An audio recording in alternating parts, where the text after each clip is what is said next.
The envelope split under Elena's thumb, and the number inside looked like a sin no honest clinic would ever pay. The paper was heavy, cream-colored, carrying the faint scent of tobacco and cedar, as if money had its own temperature in the city, and it was always warmer in the hands of dangerous men. $50,000 a week. Cash. Private duty. Immediate start. At the bottom, no hospital logo, no agency stamp, just a name that made the woman across the pawnshop counter lower her voice without meaning to. Vincent Moretti. Even the old television bolted in the corner seemed too loud after that. Elena folded the letter once, carefully, as if rough hands might change the number, then looked down at the thin gold chain she had just placed on the glass. It had belonged to her mother before the chemo hollowed her wrists and turned every piece of jewelry into something too heavy to wear. That's all? Elena asked. The pawnbroker avoided her eyes, pushing the chain back with 2 fingers. Not enough to make a difference, he said. Take the job instead. The fluorescent lights hummed above them. Outside, a bus exhaled at the curb, brakes squealing, and cold March air slipped through the door every time someone came in. Elena slipped the chain back into her pocket, but not because she had changed her mind, because now she had one last thing left she had not sold. At St. Agnes Medical, the oncology billing office smelled like printer ink and burnt coffee. A machine stamped red letters across a page and slid it toward her as if delivering a sentence. Past due. Her mother's treatment window would close in 72 hours unless the balance was paid. Behind the glass, the billing clerk kept her voice professional and flat, the kind of kindness that had learned how not to get involved. Elena signed the extension denial with a hand that shook only once. Her scrubs were clean but faded at the seams, her sneakers still damp from walking 3 blocks in old slush, and her phone screen was cracked across the corner where Dr. Alvarez's message still sat unanswered. We can hold the bed till tomorrow morning. After that, I can't promise anything. When Elena stepped into her mother's room upstairs, the heat was too high, the air tinged with antiseptic and boiled vegetables from the floor kitchen. Her mother was asleep, skin papery, breath shallow, one hand curled over the blanket as if still protecting something invisible. Elena sat at the edge of the bed and listened to the monitor tick its patient green rhythm. On the tray table sat a paper cup of untouched ice chips and a greeting card from a church friend who could offer prayers but not dollars. Elena opened her fist and showed her mother the folded offer, though the older woman's eyes never opened. I know what people say about him, she whispered, smoothing the blanket where it had bunched at the knees. I know nobody stays. Her thumb pressed hard enough into the paper to leave a crescent mark. But 1 week buys time. The decision did not arrive like courage. It arrived like hunger, like unpaid rent, like a doctor's careful silence. Elena stood, took the room phone from the wall cradle, and dialed the number printed beneath Vincent Moretti's name. A man answered on the first ring. No greeting, no company name, just a low voice and the clink of what sounded like ice against crystal. Speak. Elena swallowed once. In the corridor, a cartwheel rattled over broken tile. My name is Elena Reyes, she said.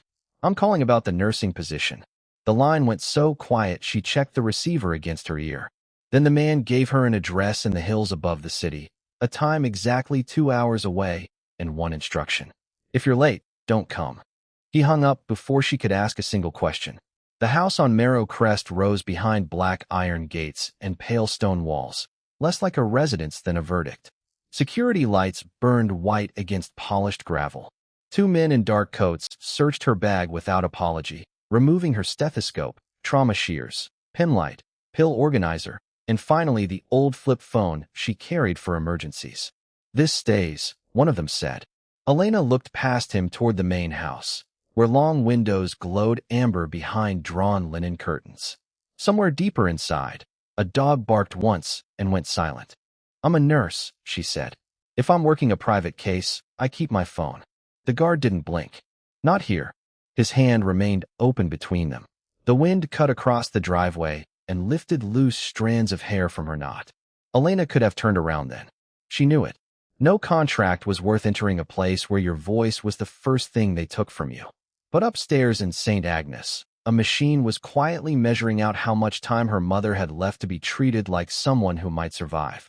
Elena placed the phone in the guard's palm. It landed with a soft plastic click that sounded smaller than surrender should. The front doors opened before she was cleared to move. Warm air spilled out carrying beeswax, espresso, and the metallic trace of disinfectant. A house manager in a charcoal suit descended the steps with the efficiency of someone who had already seen too many women make this walk. Mid-40s, silver cuff links, expression scrubbed clean of pity. "Miss Reyes," he said, "before you enter, understand this clearly. The last 4 nurses did not complete 7 days." He didn't say quit. He didn't say fired. Just did not complete, the kind of phrase built to hide bruises without needing any. Behind him, somewhere in the house, something struck the floor hard enough to echo through stone. Not broken. Thrown. The manager didn't turn toward the sound. Mr. Moretti does not like questions, delays, perfumes, sympathy, or being touched without permission, he continued. You will administer medication only when instructed, remain on this side of the east wing unless called, and never discuss what you see here. He stepped aside at last. The marble beneath Elena's shoes held the day's cold. A chandelier burned above her in tiers of gold, but the far hallway remained dim, as if the house rationed light the way men like Vincent rationed trust. Elena walked in. That was the change. Not the warning, not the rumor, not the money in the envelope, but the sound of the door closing behind her with a padded, expensive finality. She had taken the job no one survived for a week, traded her freedom of exit for her mother's chance at treatment, and crossed into Vincent Moretti's world before ever seeing his face. At the end of the corridor, a second door opened, and a man's voice came through from the dark, calm and sharp as a blade laid on glass. Send the new one in. Cold air rolled out of the east wing with the faint smell of antiseptic and old cedar, while somewhere deeper inside the mansion a clock marked the seconds with a dry, expensive click.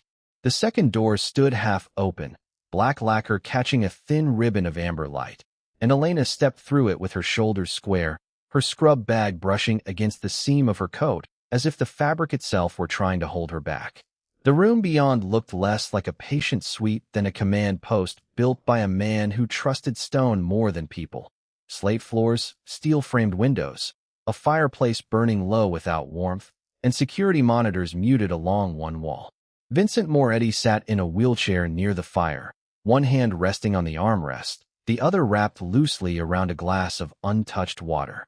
At 38, he carried the stillness of someone dangerous enough that others moved first. A dark dress shirt stretched across his frame, collar open, one sleeve rolled to the forearm, and the blanket over his legs did nothing to soften him.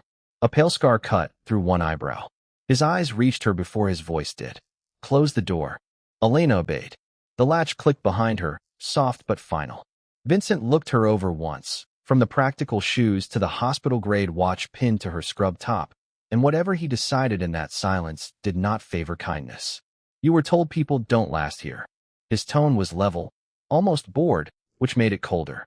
I was told, Elena said. And you still came. Yes. The corner of his mouth moved, not enough to become a smile. Then either you're desperate, stupid, or bad at listening. The fire popped. Heat touched one side of Elena's face while the rest of the room stayed cool as marble. I listen fine, she said. I just haven't heard anything that changes my rate. For the first time, a flicker passed through his expression, brief and sharp as a match strike. House staff at the perimeter of the room went very still. Vincent set the water down without drinking. You think this is about money? I think private nursing usually is. He leaned back a fraction, studying her like a man testing the edge of a knife with his thumb. Rule 1. You do not speak unless I ask you a direct question. Rule 2. You do not touch me without permission. Rule 3. You do not move anything in this room. Rule 4. You leave the moment I tell you to leave. He let the last one settle between them. Those rules were simple enough for the others. They still failed. Elena kept her hands at her sides. I'm not the others. Everyone says that on day 1. He turned his head slightly toward the house manager standing by the wall. Read her the rest. The manager stepped forward with a leather folder and recited in a dry voice that matched the paper. Medication windows to the minute. No personal phone. No unscheduled visitors. No discussion of household business. No entry to the west cellar. No speaking to armed staff unless addressed. No deviation from physician instructions unless Vincent himself approved it. Every sentence tightened the room another notch. It was not care. It was containment dressed in polished wood and discreet tailoring. Elena listened, then extended her hand for the folder. The manager hesitated before giving it to her. She scanned the pages, her eyes moving quickly over signatures, times, restrictions, and blank spaces where nursing notes should have been. "Where are the previous charts?" she asked. The manager answered too fast. "Irrelevant." Vincent's gaze sharpened. "You were given Rule 1 less than a minute ago." Elena closed the folder and looked directly at him. "And you hired a nurse, not a houseplant." One guard near the door shifted his weight. Leather creaked. For a beat, even the clock seemed louder.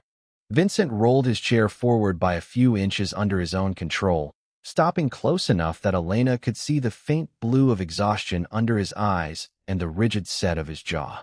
"Let me save you time," he said. "You are here to monitor vital signs, administer meds, and stay out of my way. You will not ask personal questions. You will not explore my house. And if I decide you're a problem, you will be gone before dinner." Elena reached into her bag slowly, removed a pen light, a pulse oximeter, and a small notepad, then set them one by one on a side table of black glass. The gesture was calm, almost ordinary, and because of that it cut through the performance of power more cleanly than defiance would have. "Then decide after the assessment," she said. "If you want me out, tell me after I do the job you're paying for." Vincent's fingers tapped once against the wheelchair arm. It was the first small betrayal of irritation she had seen. He could have ordered her removed. Everyone in the room expected it. Instead, he said, 5 minutes. Elena crossed to him only after he gave the smallest nod, and even then the space between them felt mined. Up close, the smell of antiseptic was stronger beneath smoke and expensive cologne. A line of fresh dressing disappeared under his shirt near the ribs. His skin carried the waxy chill of a body burning energy faster than it could replace it. She clipped the pulse oximeter to his finger. He did not flinch, but the muscles in his neck locked. "Pulse is high," she said quietly. "Of course it is," he answered. "You're in my house." She checked his pupils with the penlight. One shoulder was higher than the other, protecting an area he did not want noticed. When she reached for the blood pressure cuff, Vincent caught her wrist. Not hard enough to bruise, but hard enough to stop the room. His hand was warm. His eyes were not. 5 minutes doesn't mean comfort, he said. Elena looked at his grip, then back at him. "Good. I'm not here to make you comfortable. I'm here to keep you stable." Another silence. Then he released her. The manager exhaled almost invisibly. Elena wrapped the cuff around Vincent's arm and pumped. The Velcro rasped in the stillness. Numbers confirmed what her instincts had already told her. Elevated pressure, guarded breathing, a body under strain, and a man using control to stand in for recovery. She wrote only what she could verify. No dramatics. No fear. When she finished, Vincent took the notepad from her hand and read the page. His eyes paused on one line. Non-compliant, oriented, acute pain likely underreported. He looked up. "You think you know me in 5 minutes?" "No," Elena said. "I think you're trying to scare me before I can do my work." The fire gave a low hiss as a log shifted. Outside the tall windows, rain had started, ticking softly against the glass. Vincent tore the sheet from the pad, folded it once, and dropped it into the flames. Paper curled black at the edges. "Now you know one more rule," he said. "Nothing about me leaves this room unless it goes through me." Elena watched her notes burn, then reached for a fresh page. That, more than any speech, made him go still. She wrote the vital signs again from memory. Same hand, same measured pace. No apology, no retreat. When she finished, she tucked the page into her pocket instead of offering it to him. The room changed with that single movement. Not because she had won anything, but because Vincent had met what no warning had filtered out of his house before. Someone who saw the threat, understood the trap, and kept working anyway. His gaze held hers for a long second, cold and searching, as if recalculating the boundaries of his own territory. Then he turned to the manager without looking away from Elena. "She stays in the East Wing," he said. "Under my rules. Under my watch." It sounded less like permission than a sentence, and when the manager nodded, Elena understood that walking into the mansion had not been the real threshold. This was.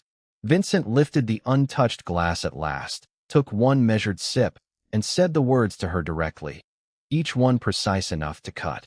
"You wanted the job. Now survive the night. The East Wing answered his warning with silence, so complete it seemed engineered, the kind that swallowed even the soft click of the manager's polished shoes against black stone.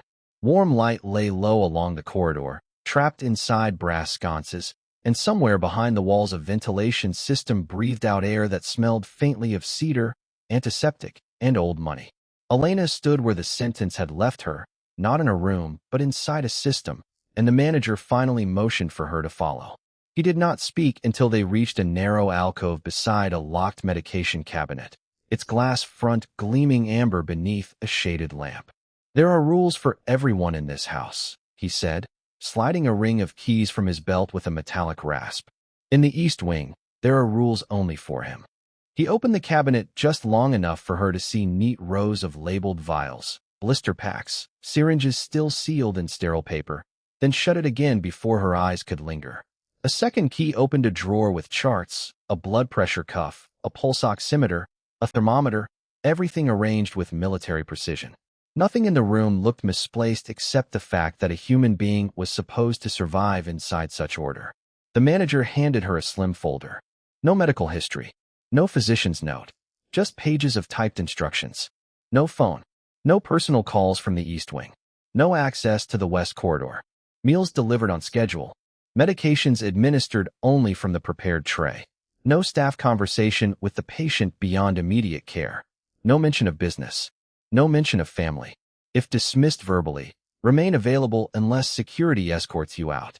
Elena turned one page, then another, hearing the dry whisper of paper in the stillness. "This isn't a treatment plan," she said. "It's containment." The manager's face did not move. "Call it whatever helps you finish the week." He led her farther in, past doors that stayed shut, past a grandfather clock with a pendulum that swung like a countdown, past two armed guards whose jackets could not hide the weight at their hips. At the end of the corridor, he stopped before a small room prepared for her. The bed was narrow, the sheets white and iron-flat, the bathroom spotless enough to smell of bleach and lemon oil. On the desk sat a landline with only one labeled button, House. Beside it, a silver bell. "If he rings from his room, you go immediately," the manager said. "If he tells you to leave, you step back, not out. If he refuses medication, you document refusal. If he breaks anything, you do not react. If he asks questions, you answer only what concerns his care." Elena set her duffel on the chair and looked at the bell. "And if I need to call the hospital where my mother is being treated?" A flicker crossed the manager's eyes, quick as a blade catching light. "Requests go through me." That was answer enough. The cost of the job had just changed. It was no longer only pride against pay or fear against survival. It was distance, control, and the deliberate cutting off of everything that made a person feel anchored. Before she could ask another question, the bell on the desk rang once, clean and sharp. The manager's shoulders tightened. "Now," he said. Vincent's bedroom door was already open when she arrived, but the invitation ended there. The room was large enough to echo, dim except for one green-shaded reading lamp and the cold wash of moonlight pressing through half-drawn curtains. The scent of whiskey still lingered beneath the cleaner smell of linen and alcohol wipes.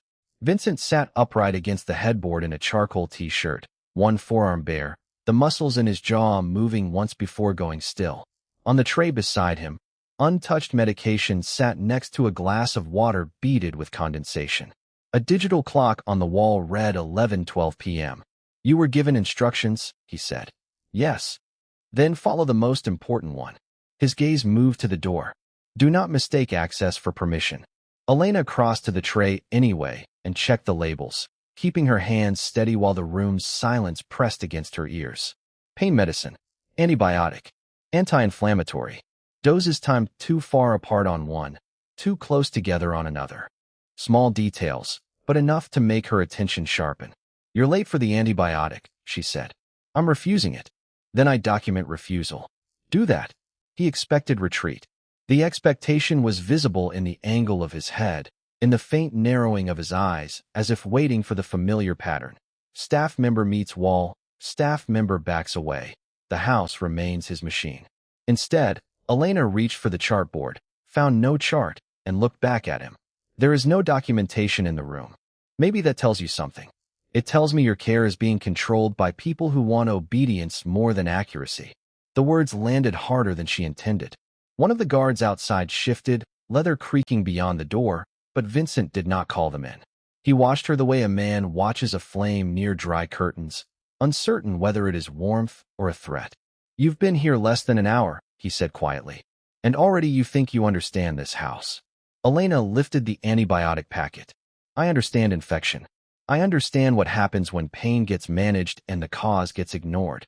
His hand moved before she could finish, not striking, not reaching for her, only sweeping the water glass off the tray. It shattered against the fireplace stone in a bright crack that sent droplets across the rug. The sound rang through the room, then disappeared. Elena did not step back. She took a towel from the washstand, crouched, wiped the spill, gathered the larger pieces carefully, and dropped them into the metal waste bin with one clear chime after another. When she rose, Vincent was still watching, but something in the room had shifted. His threat had failed to produce the result he wanted. "You don't flinch much," he said. "I'm a nurse." "No," he said, voice low as cooled steel. "You're either desperate or foolish." Elena set a fresh glass on the nightstand, filled it from the sealed bottle on the tray, and placed the antibiotic beside it. "Maybe both. But you can refuse the medicine to punish me, or take it to stop giving whoever arranged this the advantage." For the first time, his expression changed not toward anger, but toward calculation. A few seconds passed. The clock on the wall moved to 11:13. Then Vincent took the packet, swallowed the pill, and chased it with water without breaking eye contact. It was a small act. In that room, it felt like a door unlatching somewhere deep inside the walls. Elena noted the time on the back of one of her rewritten assessment pages because no official chart had been left for her to use. When she turned to leave, his voice stopped her. "From now on, you administer every medication yourself. No preset trays unless you verify them first." She faced him again. "That isn't in your rules." "It is now." There it was at last. Not acceptance, not trust, but a change in the machinery. He was no longer trying only to drive her out. He was pulling her inside the perimeter. The manager appeared less than a minute later, summoned by someone Elena never saw, and his controlled expression hardened when Vincent gave the order a second time. "She handles all medication in the East Wing," Vincent said. "Personally. Starting tonight." "Sir," the manager began, measured and careful, "that would bypass established." Vincent cut him off with a glance so flat it drained the color from the protest. "Did I ask?" The manager went silent. Elena felt it then, not relief, not victory, but the click of another lock turning around her. More access meant more responsibility. More responsibility meant more eyes. Vincent leaned back against the pillows, pale under the lamp now that the edge had gone out of the confrontation, and closed his hand once over the blanket as if containing a surge of pain he would rather choke on than name. "Survive the night," he said again, but this time it sounded less like a threat than a test. Outside, the pendulum at the end of the corridor kept swinging through the hush of the East Wing, and the manager's stare lingered on Elena a second too long before he said, "Be in the dispensary at 6 a.m. Don't be late." The antiseptic smell hit first at 5:58 a.m., sharp as bleach under the faint sweetness of polished cedar, while cold fluorescent light hummed above the dispensary door. Glass vials sat in locked rows behind wire-reinforced cabinets, each label perfectly aligned, each metal tray gleaming like something in an operating room and a prison at the same time. Elena stepped in with damp hair pulled tight at the nape of her neck and last night still clinging to her scrubs, the East Wing's silence following her all the way down the corridor like a second shadow. The house manager was already there, cuff links fastened, ledger open, his finger resting beside a line of initials. "You verify every dose before it crosses that threshold," he said without looking up. Mr. Moretti gave the order himself. The words should have sounded like trust. In that room, under that light, they sounded like a handcuff. He slid a steel key across the counter. It was heavier than it looked. Elena caught it, and the chill of the metal stayed in her palm. The morning routine began with clipped precision, blood pressure cuff, sterile gloves, syringes still sealed in clear plastic, a silver medication cart whose wheels whispered over the thick runner in the hall. But the first real change came when she reached Vincent's bedside and found him awake, not in the brittle, combative stillness of the night before, but propped against dark pillows with one sleeve rolled up and his jaw set too hard for the hour. Pale winter light seeped through the long drapes and drew a washed line over the scar near his collarbone. He watched every movement Elena made, not like a patient waiting for care, but like a man waiting to see whether the blade in front of him was clean. "You're late by 30 seconds, he said. A lesser woman might have apologized. Elena checked the four-port, glanced at the wall clock, and answered, "Then your clock is fast." For one beat, the room held only the tick of the regulator in the corridor and the distant mutter of a boiler waking under the house. Then Vincent gave the smallest nod toward the tray. "Proceed." It wasn't surrender. It was permission measured in atoms. She swabbed his forearm and felt it then, beneath skin that had gone cold from poor rest and stubbornness. Heat, buried deeper than the lamp could explain. Not the normal warmth around a healing wound. This was a banked fire. Elena's eyes shifted to the dressing along his side. The one changed too neatly the night before, too quickly, with no chart note she trusted. "You had chills?" she asked. "I had a night," he said. That wasn't the question. His stare sharpened, but when she peeled back one edge of the dressing, he didn't stop her. The gauze came away with a faint tacky sound. Under it, the skin around the entry wound was tight and flushed, the redness angling farther than it should have, disappearing beneath bruised muscle. There was a bitter medicinal smell underneath the antiseptic now, and something else, faint, metallic, wrong. Elena's gloved hand paused for only a second. "This needs to be reopened, cleaned properly, and cultured," she said. "Now." Vincent's mouth flattened. "No hospital." "I didn't say hospital. No one else in this house touches it." There it was again, not anger alone, not pride alone. A rule welded to something older and meaner. Elena looked up. Sweat had formed near his temple despite the cool room, and his fingers had curled around the sheet with enough pressure to blanch the knuckles. If this infection tracks any deeper, it won't matter what you want touched. The door clicked softly behind her. The house manager had entered without a sound, carrying the sealed antibiotic case and a tablet for signatures. He took in the loosened dressing, the tension in the room, and said, too quickly, the doctor's instructions were to maintain the current wound protocol for 48 more hours. Elena held out her hand for the chart. "Then I want to read those instructions myself." He didn't move. A thin silence stretched. Vincent's eyes shifted, not to Elena, but to the manager. It was a small movement, but it changed the air more than a shout would have. "Give it to her," he said. The tablet was placed in Elena's hand. The treatment orders were there, neat and time-stamped, but the dosage schedule on the antibiotic didn't match the medication log she had memorized overnight. One entry had been signed as administered at 2 a.m. She had been awake. No one had come in. The port cap was still sealed the way she had left it. Elena raised her eyes slowly. This dose was charted, but not given. The house manager's expression did not crack, yet his thumb pressed once against the edge of the tablet hard enough to whiten. Then the night staff made a clerical error. Elena turned the screen toward Vincent. Clerical errors don't leave tamper seals untouched. Vincent looked at the port, at the timestamp, then at the man who had managed his East Wing for years. Nothing in his face exploded. That made it worse. The room grew so quiet the rustle of the drapes sounded loud. "Out," Vincent said. The house manager didn't argue. He inclined his head once, almost formally, and left with the soft click of a door that knew how to keep secrets. Elena expected a storm after that. Instead, Vincent leaned back, and for the first time the control bled out of his features in a way no one could fake. His breathing had gone shallow. The tendon in his neck stood out against the light. "How long?" he asked, not looking at her now, but at the ceiling medallion above the bed as if the answer might be carved there. It took Elena a second to understand what he meant. Not how long for the dressing. Not how long for the medication. How long had his body been losing ground while people around him wrote lies in careful handwriting? "Long enough that your fever isn't from last night," she said. "Long enough that you should have been worse by now."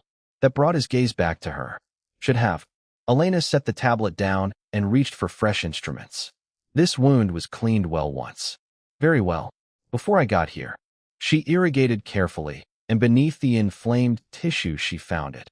A narrow line of damage extending deeper than the bullet path, almost hidden beneath the swelling. as if someone had forced a rough closure over tissue that never should have been sealed. Not sabotage in the dramatic way movies liked. Something colder. Delay. Neglect. A slow gamble with a man's bloodstream. Vincent went still as stone while she worked, but when the sterile water touched the lower edge of the wound, a breath escaped him through clenched teeth. On instinct, Elena braced one hand against his ribs to steady him. He caught her wrist fast enough to make the tray tremble. Not violent. Reflexive. The heat in his palm told the truth his face had been refusing all morning. For a second, neither of them moved. She could feel the force he used to hold himself together. He could feel that she hadn't pulled away. Then his grip loosened by degrees. Elena continued, slower now, and a small piece of dark fiber emerged from the irrigated track, no bigger than a fingernail clipping, lodged where healing should have begun. Jacket lining, maybe. Debris left inside. A simple thing. A deadly one, if ignored by the right people for the right amount of time. She dropped it into a specimen cup. The plastic clicked shut like a verdict. Vincent stared at the cup for a long moment. Whatever had happened to him had not ended when the shooting stopped. It had followed him home, into dressings, into signatures, into the disciplined quiet of his own wing. Elena taped a clean temporary bandage in place and stripped off her gloves. You need blood work, a new antibiotic regimen, and someone you trust in this room while I do both. I trust no one in this room, he said. Then start with the one person who just proved the paper is lying. His eyes lifted to hers, dark and unreadable, but something had shifted under the cold. The first fracture, not of power, but of certainty. He reached to the nightstand, opened the drawer, and took out a small black key card edged in brass. Unlike the dispensary key, this one carried no label. He held it between two fingers for a second, deciding whether pain or caution would win, then placed it in Elena's hand.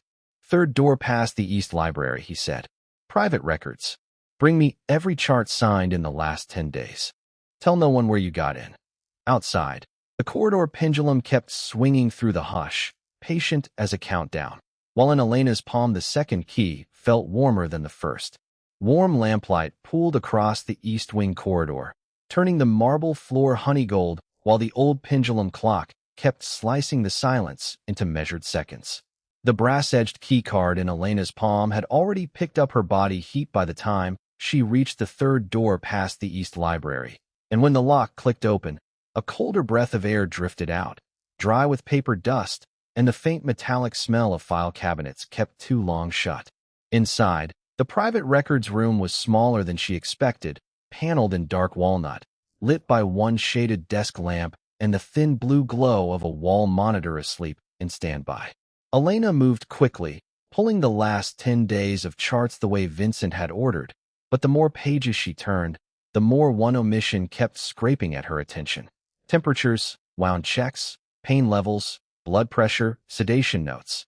Everything was meticulously logged until certain signatures repeated with the same neat slant and left the same blank spaces where antibiotic verification should have been.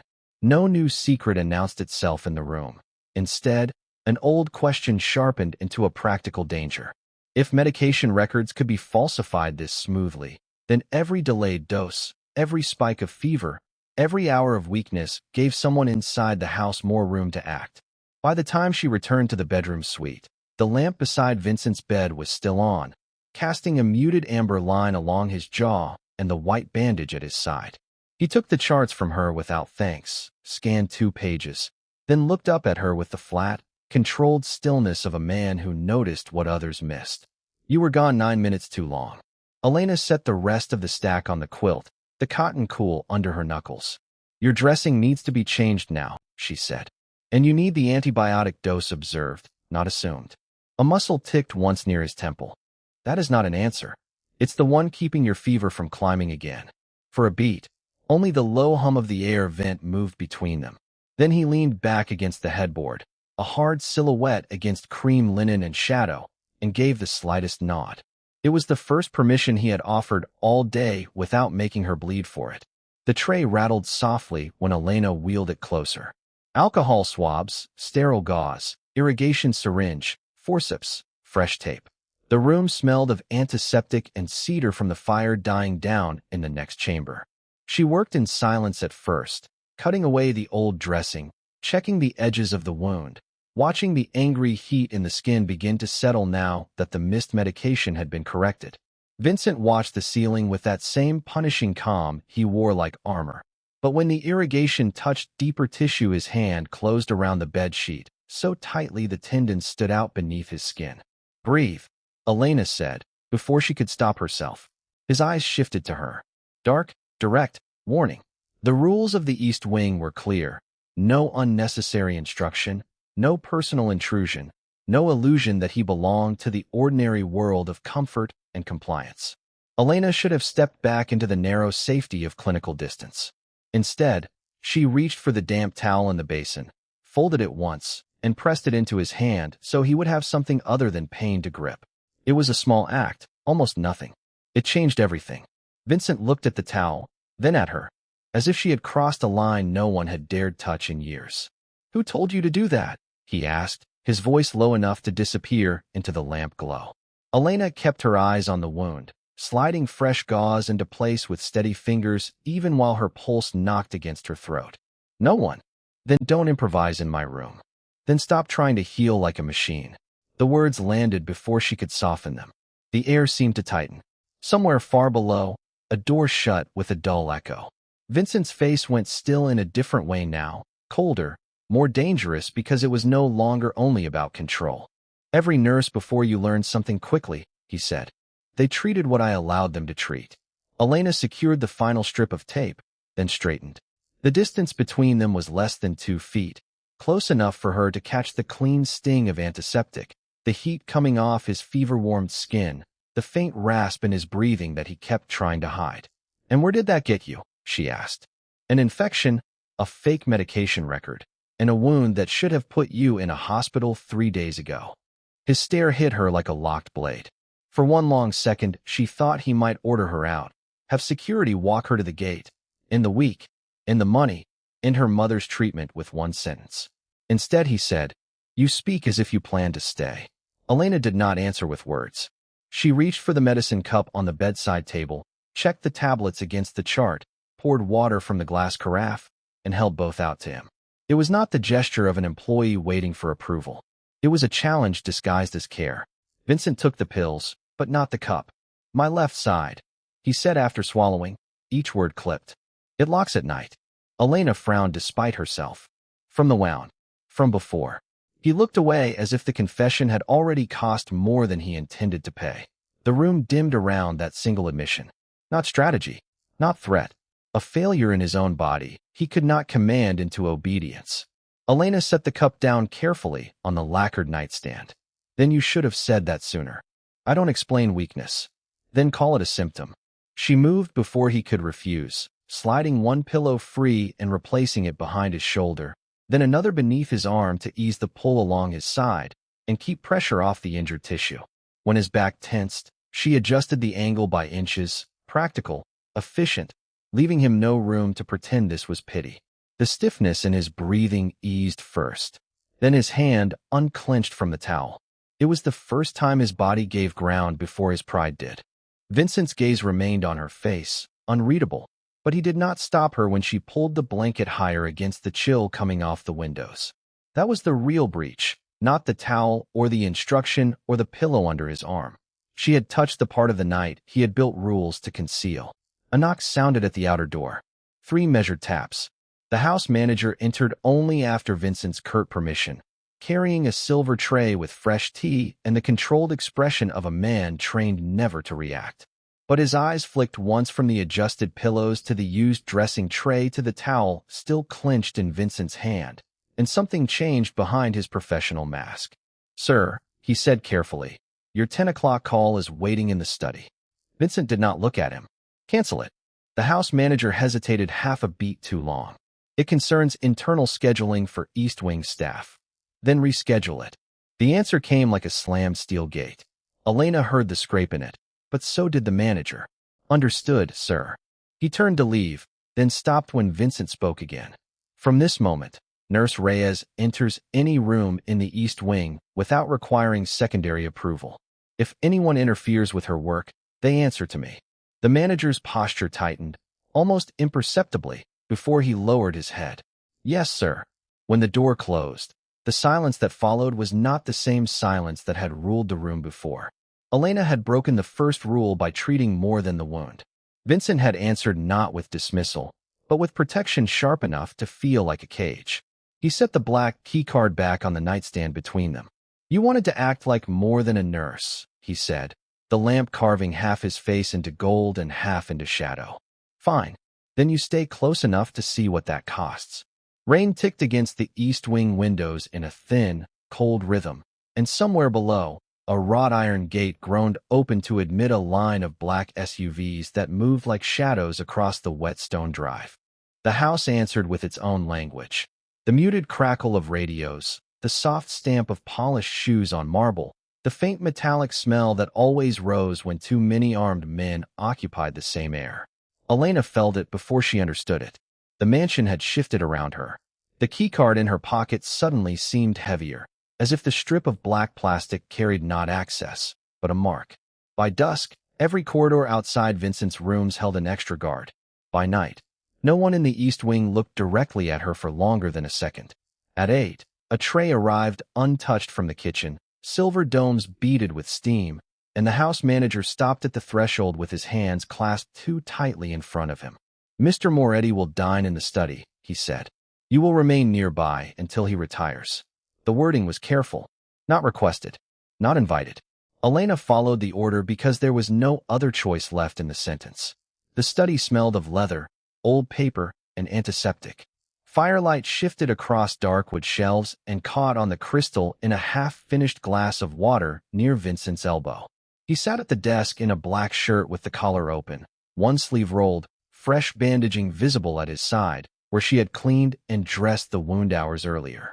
Men came and went around him with the clipped silence of people used to danger. A ledger was placed in front of him. A phone murmured on speaker in another language. Twice he signed papers without looking up. Not once did he ask whether Elena wished to stay. Then, with the same cold economy he used for everything, he dismissed the room until only the two of them remained, and the rain at the windows grew loud again. "You look like you want to say something," he said. Elena stayed by the bookcase, spine straight, fingers tight around the strap of her medical bag. "You said staying close had a cost." His eyes lifted to her at last, dark and unreadable in the firelight. "It does." "Then stop pretending this is protection without a price." For a beat, only the clock on the mantel moved. Vincent leaned back, the leather chair giving a low sigh beneath him. "A woman stepped out of a pharmacy 3 blocks from St. Agnes at 4:15 this afternoon," he said. "Gray coat, blue scarf. She bought ginger tea and didn't have enough cash for the second box." Elena went still, so completely the room itself seemed to notice. Her mother. The image landed with the force of ice water down the spine. Vincent watched the knowledge strike home and did not soften it. "If my enemies decide you matter," he said, "they won't start with you. They'll start with the person who can't run." The fire popped. Elena's nails bit into her palm. "You had someone follow her." "I had someone make sure she got back inside alive." His voice was low, controlled, almost quiet enough to miss the steel beneath it. "From this moment on, your mother has security whether you like it or not. And from this moment on, you do not leave this wing alone." It was not a threat in the shape threats usually took. That made it worse. Elena crossed the room before caution could stop her, shoes whispering over the rug, anger carrying her closer than prudence allowed. "You don't get to put guards around my mother and call that kindness." Vincent rose too fast for a man still healing, one hand bracing the desk as color drained for a second from his face. Pain crossed him like a shadow, brief but visible. Still he stayed upright. "No," he said. "I call it reality." The words were barely out when the first sound came. Not thunder, not rain, but a dry, hard crack from somewhere below, followed by a shout cut short. Vincent's head turned toward the door. Elena heard radios erupt all at once in the hall, overlapping voices, the scrape of men reaching for weapons. The second shot hit closer, muffled by walls, but unmistakable. Then the lights flickered. Firelight jumped across the study, and the mansion's polished calm shattered. Vincent moved first despite the injury, grabbing Elena by the wrist and pulling her behind the heavy desk just as glass burst inward from the far window in a spray of cold rain and glittering fragments. Air rushed into the room. carrying the bitter smell of wet stone and gunpowder. A dark figure dropped from the terrace outside, and one of Vincent's guards slammed into the doorway a split second later, firing toward the window before collapsing against the frame, alive but groaning, blood darkening his shoulder. Elena was already moving. "Stay down," Vincent snapped, trying to rise with one hand pressed to his bandaged side. No, it came out sharp enough to cut him off. The intruder vanished back into the rain as more men surged through the corridor, but the damage had been done. Vincent's shirt was wet, not from the storm. Where he had twisted to shield her, a line of red had begun to spread beneath the fresh dressing. Elena dropped to her knees on the Persian rug, the wool rough under her palms, and tore open her bag. "Hold pressure. Get to the panic room." The wounded guard rasped from the door. Vincent ignored him and looked only at Elena. In the hall, boots thundered past. Someone shouted that the south stairs were compromised, and a lamp toppled somewhere with a crash of breaking ceramic. The attack outside had become a hunt inside. Elena pressed gauze to Vincent's side. He caught her forearm, grip hard despite the pain. "Listen to me carefully," he said. "If they breach this floor, you take the rear corridor to the chapel stairwell. No elevator. No west landing. You do not stop for anyone. I'm not leaving you." For the first time since she had entered the mansion, something unguarded flashed across his face. Not weakness, not softness, but the bare recognition of what that answer meant. He released her arm only to reach into the desk drawer and pull out a compact black pistol, then slid it across the carpet toward her. Metal kissed wool and stopped against her knee. Elena stared at it. Her hands, trained for thermometers and 4 lines and sterile dressings, did not move. "I hired a nurse," Vincent said, breathing harder now, "not a martyr." Another burst of gunfire rattled the corridor. Closer. The house manager appeared at the doorway, pale under the yellow hall light, one sleeve streaked with dust. "The east stairwell is locked down, sir, but 2 men got past the lower gallery. We need to move now." Vincent tried to stand again and nearly faltered. Elena saw the tiny failure in his right leg, the involuntary tightening at his mouth, the damp heat soaking through the gauze under her palm. If he walked the length of the corridor in that condition, he might make it to safety. He might also collapse where every bullet in the house could find him. She looked at the pistol, then at the man who had placed guards around her mother without asking, who had turned protection into captivity, and who had still thrown himself between her and shattered glass without hesitation. The choice came fast and ugly and absolute. She shoved the gun back toward him. "Then don't ask me to become one." Before he could answer, she hauled his arm over her shoulders and forced him upright, using all of her weight to drag him toward the concealed panel behind the bookcase as the house manager rushed forward to help. Vincent's breath burned hot and uneven near her temple. The hidden door opened with a mechanical click, exhaling cool concrete air from the dark passage beyond. Behind them, the study door burst wider under another impact. Ahead of them waited a narrow escape route, a wounded king, and a knight that had just taught everyone in the mansion exactly what Elena had become worth killing for.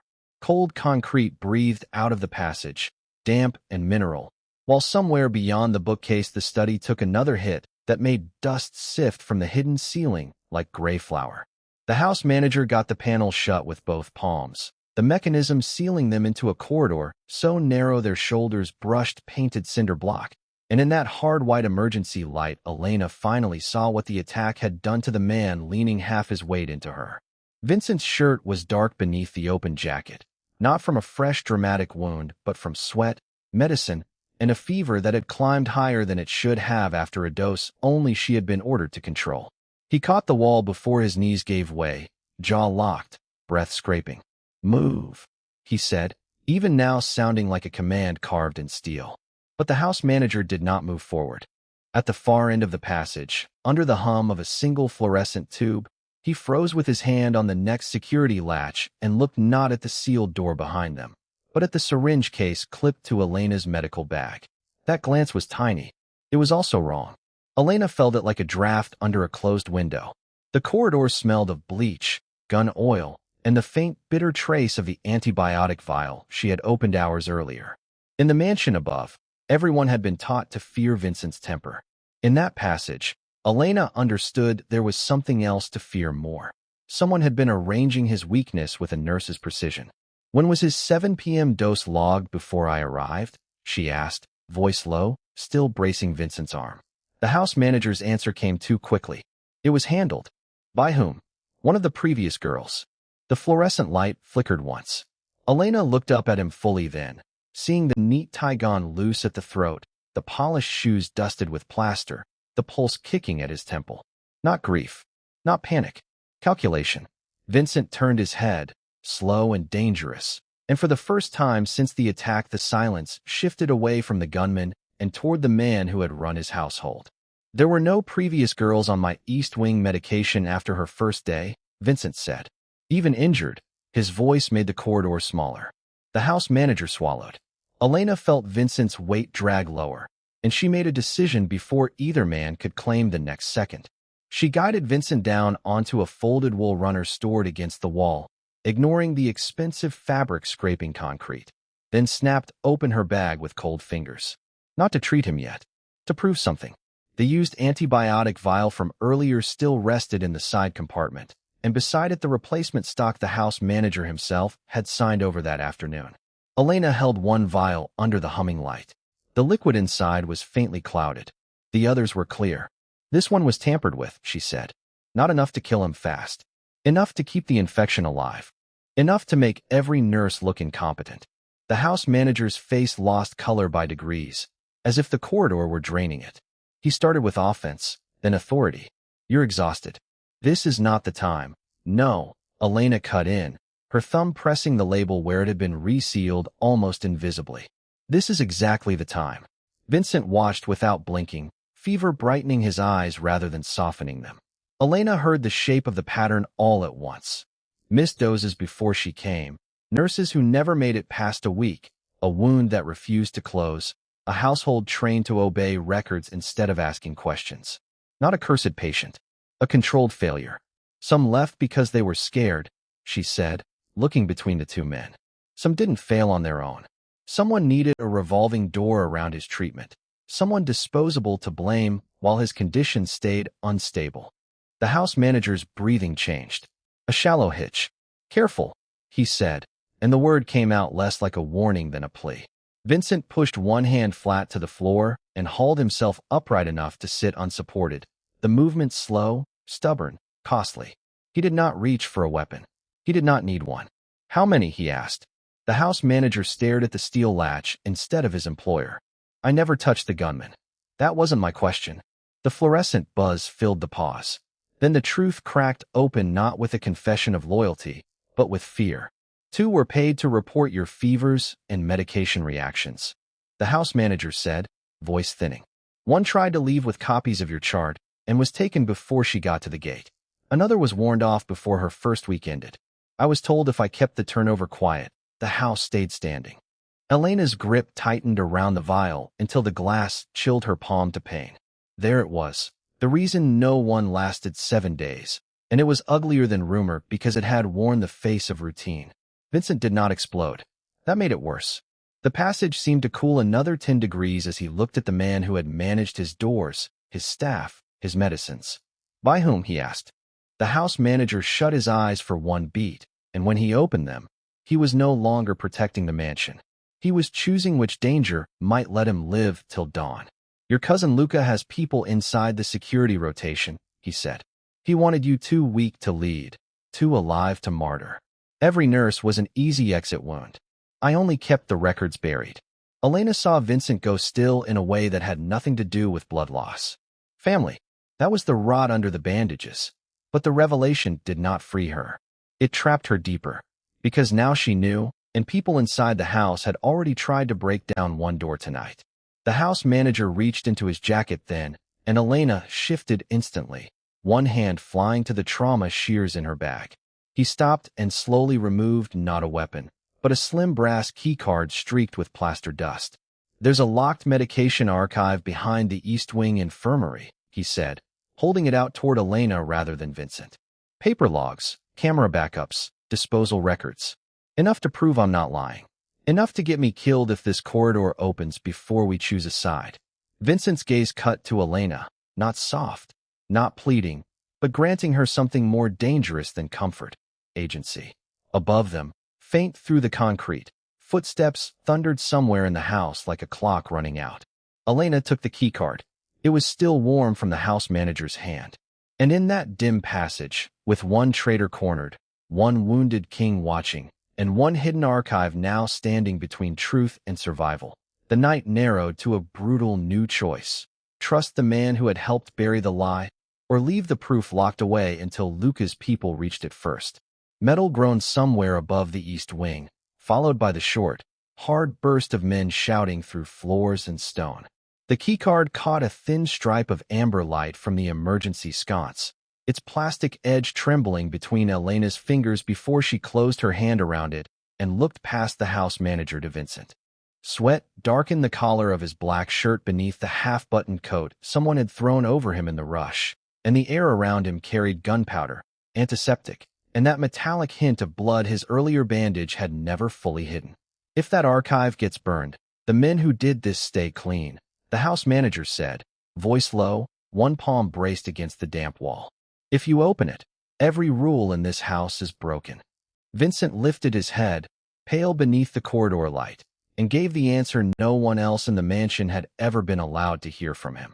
Open it. The hidden door behind the study released with a soft click, and the small archive room beyond breathed out stale paper, machine heat, and dust. Steel drawers lined one wall. A monitor glowed on the other. Elena moved first, not toward the files but toward Vincent, catching his wrist when his knees almost gave under him. His pulse hammered too fast against her fingertips, then skipped. That changed the room. Not the conspiracy. Not the gunfire above them. Him. She turned sharply to the house manager. Get me a clean surface, bottled water, and the med case from the study. Now. He hesitated for one fatal second, more used to taking orders from power than from a nurse in scrubs with dried blood at one cuff. Vincent's jaw tightened. Do it. The man vanished. Elena guided Vincent down into the only chair in the room, a narrow leather seat beside the monitor, and tore open the front of his dressing with careful, angry hands. The gauze beneath was damp, hotter than it should have been, and a fresh line of red had worked through the tape. You kept moving after the passage, she said. You knew this would tear. There were other priorities. Not anymore. The words came out flat as steel. He looked at her then, not like an employee, not like a problem to contain, but like someone realizing the line in the room had shifted and he had not drawn it. The house manager returned with the med case and a folded white tablecloth snatched from somewhere upstairs. Elena spread it over a filing cabinet, snapped on fresh gloves with shaking fingers, and opened the case. The familiar order of syringes, saline, sutures, dressings, antibiotics, and cardiac supplies steadied her for exactly one breath. Then she saw what she had feared since the missed antibiotic dose days earlier. The medication slots had been disturbed again. One vial was gone. Another had been switched. Who stocked this after dinner? She asked without looking up. Pharmacy runner and 2 night staff, the house manager said. I signed the handoff. Elena held one vial toward the monitor's cold light. The label looked right. The cap did not. This isn't his medication. Silence struck harder than the gunfire overhead. Vincent rose half an inch from the chair. Say it clearly. Someone set this kit to finish what the infection started. She did not wait for permission after that. That was the rule she broke, and everyone in the room knew it. Moretti staff did not act beyond command. Private nurses did not alter protected care protocols without authorization. No one touched the boss's emergency line, his secure phone, or his chain of command. Elena broke all 3 in under 30 seconds. She pulled the secure phone from Vincent's coat, thumbed past the lock by watching which numbers his hand had favored all week, and called the only name he had spoken with trust sharpened beneath contempt. Matteo, she said when the line opened to heavy breathing and running footsteps. Lock down the west drive. Nobody in medical gets out. And send 1 loyal guard to the east study passage now. Your boss's med kit was tampered with. Matteo did not ask who gave the order. He heard Vincent coughing in the background and said only, 3 minutes. Elena ended the call, drew sterile saline, flushed Vincent's 4-port herself, then discarded the entire compromised tray onto the floor where glass cracked against stone. The house manager flinched at the waist. Vincent did not. His hand closed hard around the armrest as she cleaned the reopened wound. The room filled with the raw sting of antiseptic. His breathing roughened, but he stayed silent, eyes fixed on her face as if pain mattered less than the fact that she had just seized control of his night in front of a witness. "This may trigger arrhythmia," she said, preparing a fresh dose from sealed backup stock in the bottom compartment. "And if I wait for official clearance, you could code." "Then don't wait." It was the nearest thing to surrender he had ever offered her. Elena injected the medication, reinforced the line, and pressed fresh gauze to the heat beneath his ribs. For one suspended second, nothing changed. Then his pulse steadied beneath her fingers, not normal, not safe, but no longer racing toward a cliff. The house manager exhaled so sharply it almost sounded like prayer. Boots thundered outside the hidden door. The guard Mateo sent arrived, dragging a night medic by the collar, the man's white jacket smeared with dust, his protest already collapsing into panic when he saw the broken vials on the floor. "I only switched what I was told," the medic said. "Luca's man said the boss wasn't supposed to die fast. Just stay weak. Dependent. Long enough to sign." Vincent went still in a way that chilled the room more than rage would have. "Sign what?" The medic swallowed. "Transfer authority on the port accounts if your fever spiked and you were sedated again." No one needed a longer explanation than that. The betrayal had stopped being a poison in the dark. Now it had a shape, a purpose, and a price. Elena stripped off her gloves and stepped between Vincent and the medic before anger could become a mistake. "He lives. That comes first," she said, one hand braced on the table, the other stained pink from pressure at Vincent's wound. The guard looked to Vincent. This time Vincent looked to Elena. The movement was small, nearly invisible, and it changed everything in the room. "Take him alive," Vincent said. "Seal the infirmary. Nobody moves without my word." Another wave of noise rolled through the mansion, then cut abruptly, as if some corridor above them had changed hands. Mateo appeared in the doorway moments later, chest heaving, tie loose, a pistol low at his side, but pointed safely toward the floor. "East Wing is ours," he said. His gaze landed on Elena, then on the ruined med kit, then on Vincent sitting upright instead of dying by inches. "What happened here?" Vincent did not answer at once. He looked down at Elena's blood-marked hands still pressing life back into him, where the system built to protect him had been turned into a weapon. When he finally spoke, the words were aimed at Mateo, but meant for everyone who had ever worked under his roof. "The only person in this house who kept the rules nearly got me killed." Then his eyes lifted to Elena, dark and steady despite the sweat at his temples and the weakness he could no longer hide. "From this moment on, she gives orders on anything that keeps me alive." In a mansion built on obedience, it landed like a verdict. And in the sudden hush that followed, with one traitor captured, one false chain of command shattered, and Vincent's survival now tied to the woman who had dared to defy him, the night narrowed toward its final reckoning. If Elena now had the authority to save him, she also had to decide whether she could still stay beside a man whose world would demand blood for the mercy she had chosen. The East Wing smelled of antiseptic, cordite, and rain-soaked stone, the air turned cold by shattered glass and a storm pressing against the mansion's old walls. Somewhere deeper in the corridor, a grandfather clock resumed its heavy ticking, as if the house itself had decided the night was not over yet. Mateo was the first to move. He stepped away from the archive doorway, blood dark on one sleeve, and barked two clipped orders into his radio before turning back toward the room where Vincent sat half upright in a leather chair, one hand braced against the armrest, color returning to his face in slow, stubborn increments. Elena stood at the steel table beside the open files and the ruined med kit, her fingers still marked with dried disinfectant, her shoulders rigid beneath a plain navy scrub top that had been dragged through smoke, dust, and someone else's war. Vincent's decree still hung in the room like gunpowder. No one challenged it. The house manager, pale beneath the chandelier's weak amber light, lowered her eyes. Two guards dragged the captured traitor out without ceremony. The chain of command had broken in one place and sealed itself in another. Mateo returned a moment later with a satellite phone and set it on the table between Elena and Vincent. "The hospital accounting office in Madrid opened an emergency line," he said. "Our people got them on hold." Elena stared at the phone as if it belonged to another life. 12 hours earlier, numbers had ruled her world. Test results, payment deadlines, the shrinking balance in her mother's account. Vincent watched her without speaking, then gave the smallest tilt of his head. Permission, order, trust, all three at once. Her hand trembled only once before she picked up. The line crackled. A woman answered in formal Spanish, tired and efficient. Elena gave her mother's name, her patient number, the treatment authorization code she had memorized out of fear. Then she heard the phrase that had haunted every breath since she took the job: pending suspension due to non-payment. The room went still except for the rain tapping broken panes and the low electronic hiss of the call. Elena opened her mouth, but Vincent reached across the steel table and pulled a pen from inside his jacket. He signed one of the blank Moretti transfer forms Mateo placed before him, each stroke a little slower than usual, then pushed it toward her. "Tell them the wire is being sent now," he said. Not loudly, not gently, just with the kind of certainty that made entire cities rearrange themselves. Mateo took the form before the ink dried and vanished. On the phone, Elena repeated the words.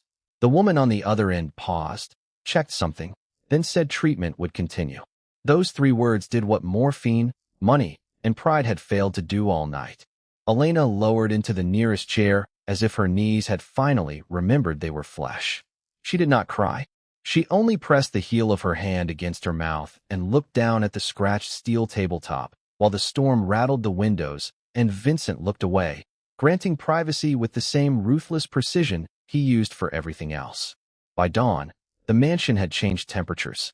The marble halls were still cold, but the panic had burned out of them.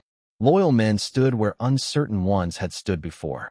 The East Wing, once sealed by fear and whispers, now moved under Elena's instructions. A clean room was prepared near Vincent's study. Fresh antibiotics arrived under Mateo's watch. Every vial was opened in front of her. Every dosage was logged in black ink. Vincent obeyed, none of it gracefully. He argued over rest, rejected assistance, and glared at the cane Mateo brought him as if it were an insult carved from wood. But when Elena said, "Sit," in a voice worn thin by no sleep and too much truth, he sat. That was the first sign the impossible had already happened. The second came just after sunrise, when the house manager entered with a ledger clasped to her chest and stopped 3 feet from Elena instead of Vincent. Her chin was high, but not from pride anymore. "I followed orders that kept the wrong people comfortable," she said, each word scraped clean of excuse. "The staff who were threatened will be reinstated if you allow it. The ones who took Luca's money are already gone." Elena looked at her for a long moment, hearing the distant hum of vacuum pumps from the lower hall, smelling coffee no one had touched, feeling Vincent's gaze from across the room. This choice was different from stitching flesh or stopping blood. This was what staying meant. "Anyone who serves this house serves the patient first," she said. "No delayed medication. No sealed doors around a medical emergency. No orders that override treatment unless they come through me and are confirmed by him directly." The house manager nodded once. In that moment, authority stopped being something Vincent had lent her in a crisis. It became structure. It became rule. It became the one thing this house had never known how to give a woman without taking it back. Late that afternoon, when the rain had thinned to a silver mist over the iron gates and the light turned the library windows pale as bone, Vincent dismissed everyone but Mateo and Elena. A fire cracked low in the hearth. The hidden archive door stood shut behind the bookcase, no longer secret, only ugly in what it had proved. Mateo placed a folder on the desk. Inside were transfer records, security overrides, and signed statements. Enough to erase Luca from the family business without a public war. "He's out," Mateo said. "His accounts are frozen. His access is gone. Men still loyal to him have been removed from the grounds." Vincent gave one curt nod. No triumph touched his face, only fatigue, and something harder to name when he turned toward Elena. Mateo understood before either of them spoke. He left, the door closing with a soft click that sounded louder than gunfire had the night before. For a while only the fire made noise. Vincent stood by the desk, one hand flat on the polished wood, the lamp beside him casting gold over the sharp lines of his face and the white bandage beneath his shirt collar. "Everyone who stayed before you," he said at last, "stayed for fear, money, or because they were planted there. You were the first one reckless enough to disobey me for the right reason." Elena folded her arms, less to defend herself than to keep from reaching for the back of a chair. "You made it very easy to break rules. A breath that was almost a laugh touched the room and vanished. Then Vincent did something no one in this house would have believed if they had not seen it with their own eyes. He stepped away from the desk, crossed the Persian rug slowly, and lowered himself to one knee on the hardwood floor in front of her. Not from weakness, not because the wound forced him. Deliberately. The old boards gave a faint creak beneath his weight. Elena's breath caught. The distance between them changed shape. Men like Vincent Moretti did not kneel. They made others kneel. Yet there he was under the soft library light, looking up at a nurse whose shoes still carried dust from the hidden passage, whose hands still smelled faintly of alcohol wipes and latex. He held out not a ring, not a weapon, not a threat, but the brass keycard that opened every medical lock in the East Wing and the black signet ring he used to seal house orders. "I can pay your mother's bills," he said. "I can give you a salary no hospital ever will. I can put guards outside every door you love. But that's not why I'm asking." His voice dropped, stripped of performance, stripped of command. "Stay because this house is still learning how not to kill the people who try to heal it. Stay because you're the only one who's ever looked at me and chosen the patient over the monster. Stay because I don't want to become what I was before you broke my rules." The fire shifted. Rain tapped the windows in a fading, patient rhythm. Elena looked at the keycard, then the ring, then the man kneeling before her with a stitched wound, an empire still standing, and a kind of surrender that had nothing to do with defeat. When she finally moved, it was not to take the ring. She took the keycard first. The practical thing. The necessary thing. The choice that sounded most like her. Then she touched his offered hand and guided him carefully back to his feet, because even in this moment he was still under strict orders not to tear his stitches. "I'm staying," she said. "But you follow treatment. You tell me when something hurts before it becomes a crisis, and nobody in this house outranks a medical emergency. Not even you." Vincent closed his fingers around the ring, then slipped it back onto his own hand like a man accepting terms he would once have punished. Understood. It was the simplest word he had spoken to her since the day she arrived. It was also the most difficult. A week later, the mansion no longer whispered about how long a nurse would last. In the East Wing, doors that had once closed to protect power now opened at the first sound of Elena's steps. Men twice her size moved when she spoke. Medication arrived on time. Windows were repaired. The scent of bleach replaced the sour trace of neglect. Vincent healed by inches, grudgingly, visibly, alive because a poor nurse had broken the rules that were meant to keep him untouchable and had instead forced him to become reachable. One evening, as sunset spilled copper across the marble floor and the house quieted around them, he paused in the doorway of his study and watched Elena update his chart at the desk where conspiracies had once been hidden. Her handwriting was neat. Her posture was tired. A loose strand of dark hair had escaped near her cheek. Nothing about the image looked dramatic. That was why it mattered. In a world built on obedience, violence, and men who mistook fear for loyalty, the greatest change arrived in the plainest form. A woman who refused to leave, and a ruthless man who finally learned that being kept alive was not the same as being saved.